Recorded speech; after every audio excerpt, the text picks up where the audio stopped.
İmamın kimliyi necə bilinir? Bura qədər təqdim etdiklərimizdən anlaşıldı ki, İmami məzhəbinə görə imamət məsələsi dinin usulundandır və bir kimsənin cəhənnəm atəşindən qurtulmaq üçün tələb olunan şərtlərdəndir. Ona görə də təbii olaraq hər bir kəsə zamanın imamını tanımaq vacib olmalıdır. Bu vacibiyyət sadəcə olaraq kollektiv bir vaciblik deyildir, fərdi vaciblikdir. İbn Həmzə At-Tosi yazır. Məhəmməd ibn Əl-Alə Əl-Cürcani dedi, həcc ziyarətini yerinə getirdim və Əli ibn Musa Ər-Rızanı əleyhimussalam Kəbəni təvaf edərkən gördüm. Ona dedim, sənə fəda olum, Peyğəmbərdən belə bir hədis rəvayət edilib. Kim öz zamanının imamını tanımadan ölsə, cahiliyyə ölümü ilə ölmüşdür. O dedi, bəli, atam mənə babamdan, o da Hüseyin ibn Əli ibn Əbi Talibdən əleyhimussalam rəvayət etdi ki, Allahın Rəsulu sallallahu aleyhi və alihi və səlləm buyurdu, kim öz zamanının imamını tanımadan ölsə, cahiliyyə ölümü ilə ölmüşdür. Ona soruşdum, sənə fəda olum, bəs cahiliyyə ölümü ilə ölən nədir? O dedi, bir müşrik. Əl-Qulini isnadı ilə rəvayət edir ki, Əl-Haris bin Əl-Muğeyrə dedi, mən Əbu Abdullaha əleyhimussalam soruşdum, Allahın Rəsulu sallallahu aleyhi və alihi və səlləm kim öz zamanının imamını tanımadan ölsə, cahiliyyə ölümü ilə ölmüşdür deyib. O cavab verdi, bəli, mən soruşdum, bu həqiqi cahillərin cahilliyidir, yoxsa sadəcə olaraq imamını tanımamaqdan irəli gələn bir cahillikdir. O dedi, bu küfür, nifaq və azğınlıqdan qaynaqlanan bir cahillikdir. Bu hədis məhz bu ləfslə və bu məna ilə İmami Şiyyələrin nəzdində məşhurdur. Ona görə də İbnül Mütəhhər Əl-Hilli Minhəcül Kəramə kitabına giriş edərkən imamətin vacibliyini göstərmək üçün bu hədisi də dəlil gətirir və deyir, Allahın elçisi sallallahu aleyhi və alihi və səlləm buyurmuşdur, hər kim zamanının imamını tanımadan ölərsə, cahiliyyə ölümü ilə ölmüşdür. Əhl-i sünnət qaynaqlarında bu ləfsdə və mənada heç bir hədis mövcud deyildir. İstənilən halda ortaya çıxan nəticə budur ki, İmamı Şiyyələrinin qəbul etdikləri mövqeyinin tələbi ilə hər zamanın imamını şəxsən tanımaq, onun şəxsən kim olduğunu, adını və atasının adını, vəsflərini bilmək zərurətdir və fərdi vaciblikdir. Belə ki, bir fərd bu vəzifəni yerinə yetirmədiyi təqdirdə imanı səhih olmaz. Belə bir ağır və təhlükəli məsələ bizi bir sual ilə üzləşdirir. Əgər imamları tanımaq və onlara iman gətirmək bu qədər ciddi bir vacib işlərdəndirsə, o zaman imamları tanımağın yolları necə olmalıdır? Misal üçün, imamları bizə tanıdan xəbərlərin gizli olması mümkündürmü? Yoxsa onların imamlığına dəlalət edəcək xəbərlər və dəlillər qəti və güzəştsiz olmalıdır? Çünki belə təhlükəli bir məsələdə imamların kimliyinə dəlalət edəcək dəlillərin gizli olması əqlən çirkin qarşılanır. Axı insanın imanını səhih edəcək və axirətdə onun qurtuluşuna qarantiya verəcək səbəblər gizli qalmamalıdır. İmami Şiyyələrin böyük alimləri bu sualın arxasında duran məntiqi anladıqları üçün buna bir mənalı cavab veriblər və deyiblər ki, imamları tanıdan xəbərlər nəss olmalıdır. Bilmək lazımdır ki, nəss ilə tələb olunan mənaya dəlaləti qəti, aşkar və bir mənalı xəbər qəsd olunur. Muhammed Baqir Əs-Sadr bunu belə izah edir ki, nəss adlandırdığımız ləfslərin dəlildə dil baxımından yalnız bir mənası olur və dil nizamında, ümumi örfdə başqa mənaya dəlalət etmək üçün yaramır. Bu cür xəbərləri mənasında aşkar və nəss adlandırır. Bəzən də bunu ifadə edərkən ən-nəssül cəli sözünü işlədirlər. Yəni dəlaləti aşkar olan nassı qəsd edirlər. Bununla da Zeydi şiyələrinə müxalif olduqlarını göstərirlər. Çünki Zeydi şiyələrinə görə imamın kim olduğunu bilmək üçün ən-nəssül xafi, yəni gizli nəss kifayət edir. Onlar inanırlar ki, Peyğəmbərimiz əleyhissalatu vəssələm Əli bin Əbi Talibi aşkar nəss ilə yox, gizli nəss ilə təyin etmişdi. Zeydi şiyələr imamın şəxsini tanımadığı üçün, imamlığın səhiyliyi üçün şərt görmədikləri üçün gizli nəssin ola biləcəyini problemsiz qarşılayırlar. Amma imamın şəxsini tanımağı imanın keçərliliyi üçün şərt hesab edən imami şiyələri bu nöqtədə nəssin gizli ola biləcəyini inkar edirlər və etməlidirlər. Əş-Şeyx Əl-Müfid imami şiyələrin tərifini verərkən qeyd edir ki, imami adı imamətin vacibliyinə, onun bütün zamanlarda mövcud olduğuna inanan hər bir imam üçün cəli nəssin, məsumluğun və kamilliyin olmasını vacib görən və sonra imamlığı Əl-Hüseyn bin Əlinin övladlarında məhsur qılan kəslərə verilir. Beləliklə də burada xüsusilə cəli, yəni aşkar nəs deməklə Zeydi şiyələrlə aradakı fərqə işarət etmişdir. Həmçinin Nəsirüddin Ət-Tusi yazır, imamın Allah Teala tərəfindən və ya Allah tərəfindən təyin olmuş bir kəs tərəfindən nəslə olmasında ittifaq etdikdən sonra onu bilməyin yolu haqqında ixtilaf etdilər. 12 imam şiyələri və keysanilər dedilər ki, bu yalnız cəli olan nəslə hasil olur, başqası ilə olmaz. Zeydilər isə dedilər ki, gizli nəslə də olar. Beləliklə də buradan anlaşılır ki, Zeydi şiyələri imamları tanıtmaq barəsində gəlmiş xəbərlərdə gizliliyin ola biləcəyini qəbul etdikləri halda, imami şiyələr belə bir şeyi qəbul etməyiblər. Onlar deyiblər ki, imamı tanıdan xəbərlər mütləq cəli, yəni mənaları çox aşkar olmalıdır. Bu cür xəbərlərdə ola biləcək istənilən gizli məna xəbərin məqsədinə xələl gətirir. Digər böyük şiə alimi İbnül Mutahhər Əl-Hilli bu sözlərin şərhində Ət-Tusinin dediklərini təsdiq edərək deyir. İmamilər dedilər, yəni imami şiyələr dedilər, onu bilmənin yolunun xüsusilə cəli nəs olmasını belə dəlilləndirirlər ki, imam həm kiçik, həm də böyük günahlardan məsum olmalıdır. Məsumluq isə o batini işlərdəndir ki, onu yalnız Allah Teala bilir. Buna görə də imamı bilməyin nəsdən başqa yolu yoxdur. Beləliklə də nəssin aşkar olması təkcə etiqadın ağırlığından qaynaqlanmır. Bundan əlavə, həm də imamda şərt olan bir xüsusiyyətin də mahiyyətindən qaynaqlanır. Və bu xüsusiyyət məsumluq xüsusiyyətidir. Əlbəttə ki, bir kimsənin məsum olduğunu zahirən bilməyimiz mümkün deyil. Çünki məsumluq batini bir xüsusiyyətdir. Bir kimsənin məsum olduğunu bilməyimizin yeganə yolu Allahdan gələn xəbər ola bilər. Ət-Tuzinin sözlərinin bənzərini Miqdad bin Əbdülləh Əs-Siyuri Əl-Hillidə təsdiqləyərək yazır. Bizim əshabımız, imamilər və keysanilər dedilər ki, nəssin olması labüddür. Zeydilər və Cərudilər isə imamları tanımaqda gizli qapalı nəs ilə və ya imamın qiyam, yəni üsyan etməsi, insanları özünə çağırması ilə kifayətləndilər. Bizim əshabımız isə cəli nəssin olmasını vacib gördülər. Əs-Siyuri özü cəli nəs ilə gizli nəs ayrımını belə izah edir və deyir, cəli nəs, yəni bir və ya birdən çox müqəddəməyə ehtiyac duymayan, gizli nəs isə bir və ya daha çox müqəddəməyə ehtiyac duyan nəsdir. O cümlədən Cəmalüddin Əl-Kəfəəmi yazır, imamilər dedilər, imamın təyininin yeganə yolu ya sözlə, ya da feil ilə cəli olan nəsdir. Əl-Hilli burada önəmli bir nöqtəyə toxundu. Əgər imami şiyələri imamın məsum olmasını şərt görürlərsə, o zaman belə bir imamın təyinatı mütləq Allah və ya Allahın elçisi tərəfindən aşkar sözlərlə, şübhəyə yer buraxmayacaq ləfzlərlə gəlməlidir. Mətin altı mənalardan, gizlin işarələrdən, məzmunun dəlalətindən asılı olan xitablarla insanların kimin məsum bir imam olacağını gözləmək olmaz. Zeydi şiyələri təbii ki, imamın məsum olduğuna inanmadıqları üçün təyinatın aşkar şəkildə edilməsini də şərt görmürlər. Üstəlik, imamlıq məqamı dində ən azından peyğəmbərlik məqamı qədər ağır bir məqamdırsa, dəlilləri də o qədər ağır olmalıdır. Şiə alimi Muhammed Rıza Əl-Muzaffər yazır, etiqadımız budur ki, imamlıq nas ilədir. Etiqad edirik ki, imamlıqda peyğəmbərlik kimi yalnız Allah Taala tərəfindən təyin olunmuş bir nəssi ilə gerçəkləşir. Bu təyinat ya Allahın elçisinin dili ilə və ya nas ilə təyin olunmuş imamın özündən sonraki imamı təyin etmək istədikdə dili ilə baş verir.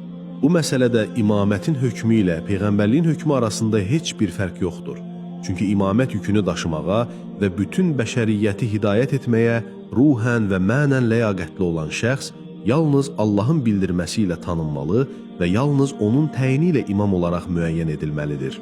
Bu sözlərin üzərində düşündüyümüzdə dərhal ağlımıza belə bir sual gəlir. Peyğəmbərlər özləri necə tanınırlar? Bu sualın cavabında deyilə biləcəyimiz ilk şey budur ki, bəzən bir peyğəmbərin gələcəyinin dəlilləri özündən əvvəlki peyğəmbərlərin müjdəsi ilə baş verir. İslam peyğəmbərinin müjdəsi digər kitablarda zikr olunduğu üçün insanlar bir peyğəmbərin gələcəyini gözləyirdilər. Yahudilər bu barədə o qədər danışırdılar ki, Hicazın ərəbləri də yaxında bir peyğəmbərin çıxacağını gözləyirdilər.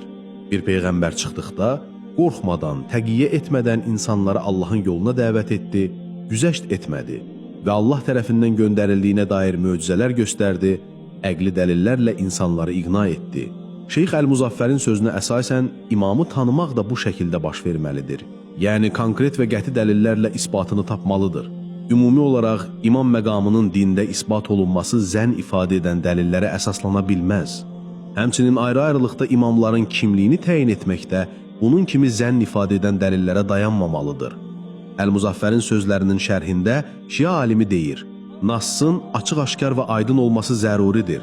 Qaranlıq və mübhəm olmamalıdır.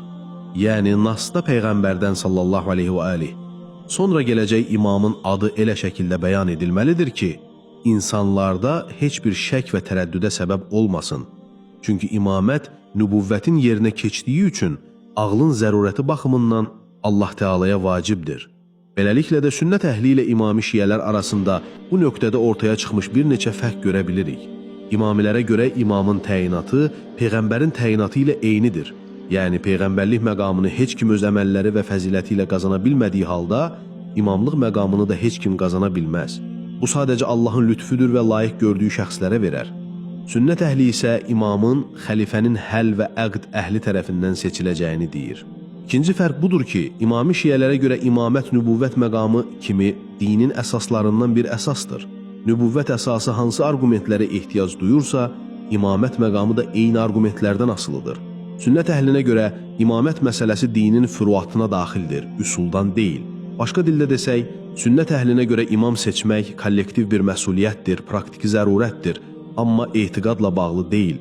Üçüncü fərq yuxarıda qeyd etdiyimiz kimi imamın məsum olması şərti ilə bağlıdır. Beləliklə də imami şiyələrə görə imamın məsum olması şərtdir, amma sünnət əhlinə görə məsumiyyət seçilmiş imam üçün şərt deyildir. Onlara görə seçmə məqamında imamın adil olması kifayət edir. Sonuncu fərq isə budur ki, imami şiyələrə görə imamların sayı məhduddur, onların kimliyi məlumdur və onlardan heç birinə müxalifət etmək olmaz. Onların sayında və kimliyində müxalifət etmək küfürdür, insanı dindən çıxarar və əbədi bədbəxtliyə məhkum edər. Sünnət əhli belə bir say məhdudiyyətin olduğuna və müəyyən şəxslərin atadan oğula doğru ilahi təyinatla seçildiyinə inanmazlar. Bu dörd fərqə diqqət çəkən sünnət əhli məsələni qəti dəlillər üzərində müzakirə etmək yeganə doğru yol olaraq görürlər. Çünki bu qədər ağır və ciddi mənalarla və təhlükəli aqibətlərlə yüklənmiş bir məsələnin bulanıq, qarışıq dəlilləri ola bilməz. Bu məsələ də tovhid və nübüvvət məsələləri kimi aşkar əqli və nəqli dəlillərə dayanmalıdır. Bura qədər yazdıqlarımız xəbərlərin dəlalət etdiyi mənaların aşkarlığı və gizliliyi ilə bağlı idi. Yəni imamların kim olması haqqında gələn xəbərlərin dəlaləti o qədər aşkar olmalıdır ki, normal şərtlərdə dəlalət etdiyi məna baxımından heç kimlə şək buraxmamalıdır. Burada o qədər önəmli olan xəbərlərin sadir olduğu mənbələrin etibarlılığı məsələsidir. Hansısa bir xəbər dəlaləti baxımından qəti olsa, isnadı baxımından eyni qətiyyəti ifadə etmirsə, o xəbər ümumən zənni olaraq qalır. Beləliklə də imamın kimliyinə dəlalət edən xəbərlərin əhəd kimi zənni dəlillər olması kifayət etmir. Bunun üçün Qur'an və mütəvatir hədislər kimi qəti dəlillər olmalıdır. Şeyx Ət-Tavaifə Ət-Tusi yazır ki, bu kimi məsələlərin dəlili əqildir və ya qətiyyət ifadə edən şəriə dəlilləridir. Şia alimi Muhammed Əs-Sadr bu həqiqəti belə ifadə edir. İslam alimləri bir mənalı olaraq qeyd ediblər ki, tək xəbərlə, səhih və çox saylı olsa belə, mütəvatir həddinə çatmadığı təqdirdə əqidə məsələləri sabit olmur. Muhammed Əs-Sadr burada əqidə məsələləri deyərək ümumiləşdirməkdir. Doğru olan isə budur ki, bu bütün əqidə məsələlərinə aid deyil, lakin əqidə məsələləri içərisində üsul olan mövzularla bağlıdır. Çünki əqidə məsələlərinin hamısı üsuldan deyil. Ona görə də Muhammed Sadiq Ər-Ruhani bunu dəqiqləşdirərək buyurur. Tək xəbərin hüccət olaraq kifayət etmədiyi yer usulül əqaiddir, yəni əqidə əsaslarıdır. Həmçinin Cəfər Əs-Subhani təsdiqləyərək buyurur, imamət Şiə əqidəsinə görə o əsaslardandır ki, orada etibara alınan elmdir, orada zənn, təxmin və əhəd xəbərlər kifayət etmir. Biz bu sözlərlə razılaşırıq və bunun arxasında duran məntiq çox aydındır və əsaslıdır. Onu da qeyd edək ki, Şiə alimləri burada ümumən imamət məqamının vacibliyini isbat etməklə imamların ayrı-ayrılıqda kimliyini isbat etmək arasında fərq qoyurlar. Ona görə də Əş-Şərif Əl-Murtada deyir, bizə görə mütəvatir imamların ümumilikdə mövcudluğunu və onların hər dövrdə mövcud olmasının vacibliyini sübut etmək yolu deyildir. Bunu isbat etməyin yolu əql və onun dəlilləridir. Mütəvatir yalnız imamların şəxsiyyətlərini və konkret olaraq filan şəxsin, məsələn, konkret bir fərdin imam olduğunu, başqasının olmadığını təsbit etmək üçün bir vasitədir. Bununla yanaşı bunu sübut etmək üçün başqa bir yolda mövcuddur ki, o da möcüzədir. Anlamış oluruq ki, Əş-Şərif Əl-Murtada bizə imamları tanımağın iki yolu ilə mümkün olduğunu deyir. Bunlardan biri mütəvatir xəbərlər, digəri isə möcüzədir. Möcüzəyə gəldikdə o, buna şahid olan kəsə nisbətdə imamın kimliyi üçün dəlil ola bilsə də, ona şahid olmayan kəslərə nisbətdə dəlil ola bilməz. Möcüzəni birbaşa görməmiş kəslərə həmin möcüzənin baş verdiyini deyən xəbərlər mütəvatir olaraq çatmalıdır. Yekunda məsələ yenə də mütəvatirə qayıdır. Ümumi imamətə gəldikdə isə Əş-Şərifin dediyi kimi burada əsas dəlil imami şeylərində əqildir, nəqil deyildir. Şeyxüttayf Ət-Tusi də bunu təsdiqləyir. İmamın sifətləri bizdə əql ilə bilinir, beləliklə də nəql bura daxil deyildir.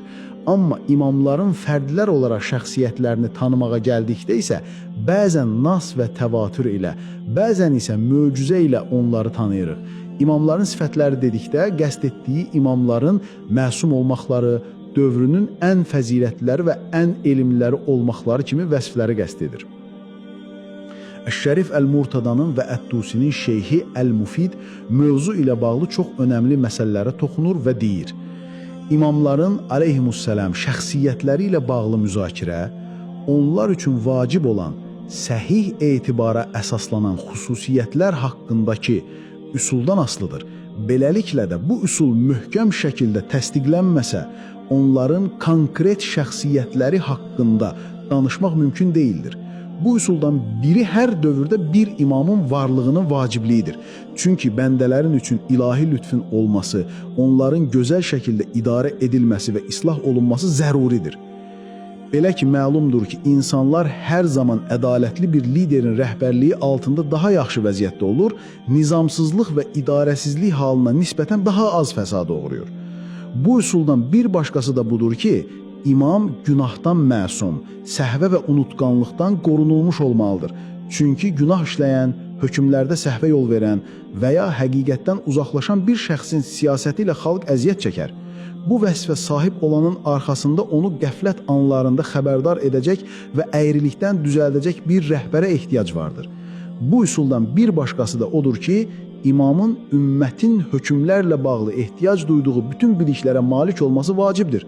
Əks halda o bu məsələlərdə aciz qalar və ona yol göstərən bir başqa rəhbərə ehtiyac duyar, yəni başqa bir imama möhtac olar.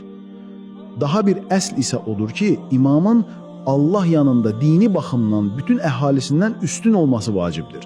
Çünki o, dini əzəmət baxımından cəmiyyətindən söz və əməldə şübhəsiz üstün olmalıdır və çünki Allah yanında ondan daha üstün olan bir şəxsə nisbətdə dini təzimdə ondan öndə olması imkansızdır. Necə ki, Allah yanında əməl baxımından başqasının daha üstün olduğu halda daha aşağı olan bir şəxsə daha böyük mükafatın verilməsi də qeyri-mümkündür.